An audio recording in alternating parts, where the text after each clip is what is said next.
Welcome friends to the camera channel. और आज के इस पर्टिकुलर वीडियो में हम बात करने वाले हैं सोनी के रिसेंटली अनाउंस्ड कैमरे FX3A के बारे में। FX3A कैमरा फाइनली अनाउंस हो गया, ऑफिशियल हो गया। प्राइसिंग वही जो अपने FX3A की है। नया क्या है और क्या नहीं है, इसमें क्या मिसिंग है। देखो, सोनी ने जो अपना नया FX3A कैमरा लॉन्च करा, ऑफकोर्स एक नई डिस्प्ले स्क्रीन के साथ, क्योंकि वो इंट्रोड्यूस करनी उनकी एक मजबूरी थी। जो पुराना डिस्प्ले मैन्युफैक्चरर था भैया, उन्होंने 1.4 मिलियन डॉट की डिस्प्ले स्क्रीन बनानी बंद कर दी, तो उन्होंने हाई रेजोल्यूशन की डिस्प्ले स्क्रीन बनानी शुरू की प्रोडक्शन लाइन में। इन्हें मजबूरी में चेंज करना पड़ा, बट इनके पास एक मौका आ गया तो भैया उनको अपने प्रोडक्शन लाइन कॉस्ट से थोड़ी सी कैमरे की जो प्राइसिंग है वो कट कर सके। तो क्या करें, तो ये जो मौका सोनी के हाथ लगा कि भैया अपनी डिस्प्ले स्क्रीन को अपडेट करना है, लगे हाथों उन्होंने इंफ्रारेड सेंसर को भी हटा दिया और साथ ही साथ यहाँ पर आपके कैमरे के अंदर NFC कनेक्टिविटी की जो पोर्ट थी या आप कह लो मॉड्यूल था, उसे भी हटा दिया। क्यों हटाया? क्योंकि सोनी के रिप्रेजेंटेटिव से जब पूछा गया तो उन्होंने ये कहा कि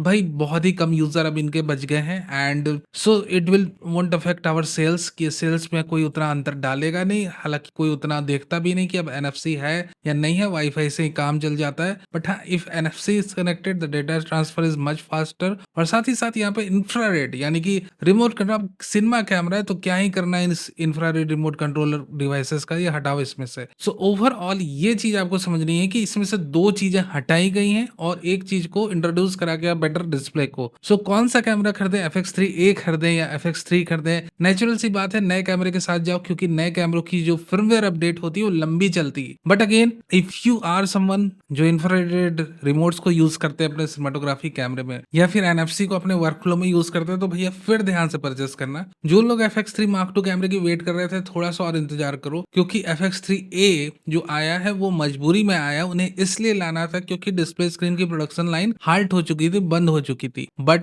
ऐसा नहीं है कि इसकी अनाउंसमेंट हो गई FX3A तो FX3 Mark II कैमरे के शेड्यूल में कुछ डिफरेंसेस आए हैं, कुछ चेंजेस आए हैं। ईयर एंड तक वी आर होपिंग कि अपना FX3 Mark II आ जाना चाहिए। मई 21 को सोनी एक नया मिररलेस कैमरा लॉन्च करने वाला है। इनिशियल जो इन्फॉर्मेशन आ रही है वो ये है कि भैया सोनी जो है वो एक टिल्टिंग इलेक्ट्रॉनिक व्यू फाइंडर, यानी कि जो इलेक्ट्रॉनिक व्यू फाइंडर रहेगी वो टिल्ट अप हो जाएगी, डाउन हो जाएगी। जस्ट लाइक फर्स्ट टाइम ये कॉन्सेप्ट को भैया पैनासोनिक ने GX9 में इंट्रोड्यूस करा था और उस इंट्रोडक्शन के बाद उन्होंने खुद यूज करना वो भूल गए। सो वो S5 2X में भी कर सकते थे इस तरह की यूसेज एक्सपेरिमेंट, या अपने जो G100 G100D वो जो भी display D with new display करके उन्होंने जो अनाउंस करा था, उनके साथ भी डिस्प्ले की प्रॉब्लम आती, तो वहां पर भी वो कर सकते थे। यानी कि टिल्टिंग व्यू फाइंडर को किसी ना किसी एक सीरीज में जिंदा रखते, कंटिन्यू रखते। बट भैया एक्सपेरिमेंट के तौर पे यूज करा, लोगों को पसंद आया। GX9 सीरीज काफी पॉपुलर हो गई थी, फिर हम इंतजार ही करते रह गए कि GX10 कब आएगा या फिर G9X Mark II कब आएगा। So the thing is that कि हाँ, अब इस कॉन्सेप्ट को सोनी ने पकड़ा है और सोनी अपने मई 21 को जो कैमरा अनाउंस करने वाला है वो इस टिल्टिंग इलेक्ट्रॉनिक व्यू फाइंडर के साथ आएगा। पॉसिबिलिटीज क्या है, किन किन कैमरों की सोनी अनाउंसमेंट कर सकता है? A75, बट A75 की अनाउंसमेंट सितंबर के आसपास होने की बातें चल रही है। रीजन क्या है कि भैया वो टटोल ले, झांक ले, समझ ले कि R63 किन किन कोर स्पेसिफिकेशन के साथ आ रहा है और किस प्राइस रेंज पे आ रहा है। So that's why Sony intentionally अपने A75 कैमरे की अनाउंसमेंट थोड़ा सा डिले कर रहा है। Now left over thing is A7R6 आ सकता है क्या? पॉसिबिलिटी है ईयर एंड तक या फिर अपने फर्स्ट क्वार्टर ऑफ 2026 तक। उससे भी ज्यादा एक कैमरे की जो एक्सपेक्टेशन हम लगा के रखे वो है A7S4 कैमरे की। बट अब सोनी किन कैमरे को लाते हैं, या फिर एक V सीरीज, ZV सीरीज यानी कि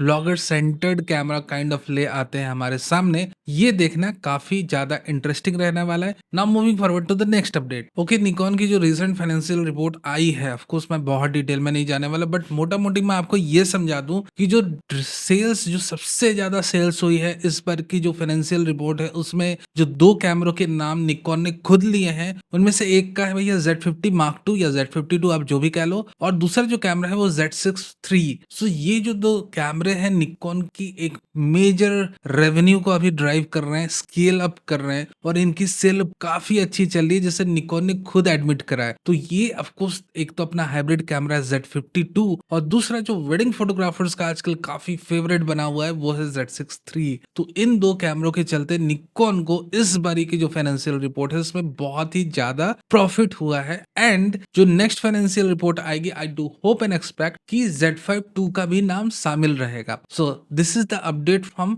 Nikon we have right now. Nikon के बारे में और हम बातें करें तो अभी जो उन्होंने कैमरा रजिस्टर करा है उसके बारे में अभी और तो कोई डिटेल्स आई नहीं है, बट हाँ we are expecting the arrival of Z30 Mark II at the year end या फिर फर्स्ट क्वार्टर ऑफ 2026 में इसकी अनाउंसमेंट हो जानी चाहिए। और पैनासोनिक का नया S1 और S1 II कैमरा आने वाला है। S1 जो कैमरा आ रहा है वो Z6 Mark III कैमरे की 24 मेगापिक्सल की पार्शियली स्टैक्ड CMOS सेंसर को लेकर आ रहा है। सो ये देखना काफी इंटरेस्टिंग रहेगा कि जो पैनासोनिक है वो ये सेंसर के साथ क्या और कर सकते हैं, क्या हमें और देखने को मिलेगा स्पेसिफिकली वीडियो कोर स्पेसिफिकेशन के रिलेशन में कि भैया अब पैनासोनिक के हाथों में जब ये सेंसर पड़ रहा है तो वो कितनी ज्यादा चीजें एक्सट्रैक्ट करके हमें दे सकते हैं। और उसके बाद अगर हम Z6 III से कंपेयर करेंगे तो भैया काफी इंटरेस्टिंग ये मैच रहने वाला है। अदर देन दैट इनिशियली जो इन्फॉर्मेशन आ रही है वो ये है कि इसकी प्राइसिंग थोड़ी सी हाई वो रखेंगे। सो यूजर्स को लेकर डिसअपॉइंटमेंट अभी से हो गई है कि फिर हम क्यों ही नहीं Z6 III की तरफ मूव करें, क्यों ही नहीं Z6 III खरीदेंगे। जब आप प्राइसिंग हाई रखोगे तो देखो शुरू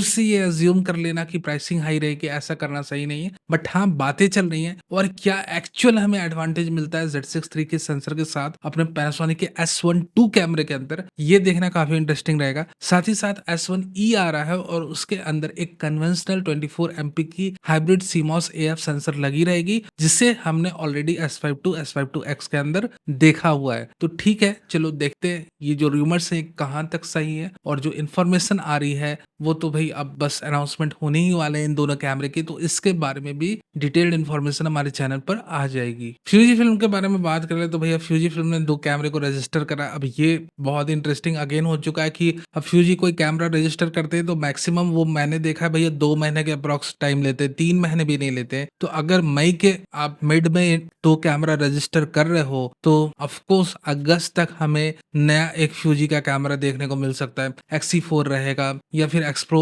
सीरीज को वो आगे लेके जाएंगे, क्योंकि पिछले साल उन्होंने कहा था कि हम एक्सप्रो सीरीज के ऊपर काम कर रहे हैं। ये देखने वाली बात है। फ्यूजी रूमर्स इसके बारे में काफी क्लियरली काफी पहले हमें बता देते हैं, तो जैसे हमें कोई अपडेट मिलता है वो हम आपके साथ भी शेयर करेंगे। So this is the initial update we have right now, जो कि एक चाइना की काफी रेपुटेड वायरलेस सर्टिफिकेशन एजेंसी को डिग करती है। E88_888 उन्होंने डिग करके सबसे इनिशियली कहा है कि भैया फ्यूजी ने एक कैमरा रजिस्टर कर लिया, एक नहीं 2। सो एटलीस्ट अगस्त में हमें एक कैमरे की अनाउंसमेंट तो देखने को मिलेगी। ये 100% आप श्योर समझ के रखो फ्यूजी की तरफ से। So these are the information we have related to the upcoming cameras and इसके ऊपर से कोई भी अपडेट आती है तो वो हम जरूर आपके साथ शेयर करेंगे। If you have some questions you can ask me in the comment section, मैं आंसर करने की कोशिश जरूर करूंगा। Thank you very very much for being a part of this video.